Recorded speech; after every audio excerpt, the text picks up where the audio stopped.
Добро пожаловать в мой канал.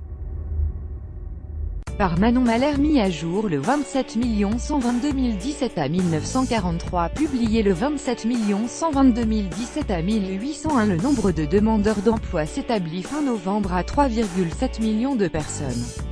Jean-Christophe Marmara. Le Figaro. La situation s'est un petit peu améliorée sur le terrain du chômage le mois dernier. Après une hausse de 0,2% en octobre, le nombre de demandeurs d'emploi inscrits en catégorie A sans activité dans la France entière a diminué de 0,8 pour 130 000 en novembre pour s'établir à 3,7 millions de personnes, selon les chiffres mensuels de Pôle emploi publiés par le ministère du Travail mercredi.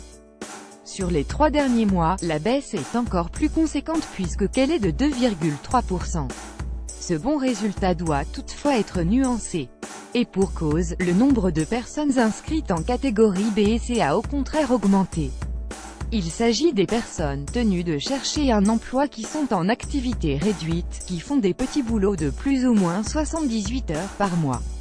Le ministère du Travail a en effet recensé, en France métropolitaine, une hausse de 2,2% des demandeurs d'emploi en catégorie B et de 0,6% pour la catégorie C. Et pour les deux catégories, l'Institut public recense 2,1 millions de personnes.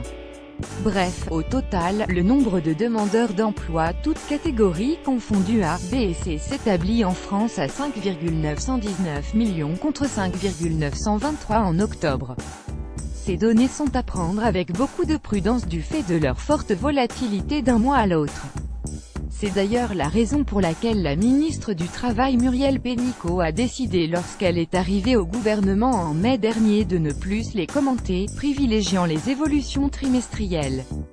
De son côté, Emmanuel Macron sait pertinemment que les réformes engagées ordonnances sur le Code du travail, apprentissage, formation professionnelle ainsi que la meilleure conjoncture économique n'auront toutefois pas des effets immédiats sur le chômage. Le président s'est toutefois avancé en déclarant dans une interview au quotidien espagnol El Mundo, ce mercredi, attendre des résultats significatifs au bout de 18 à 24 mois.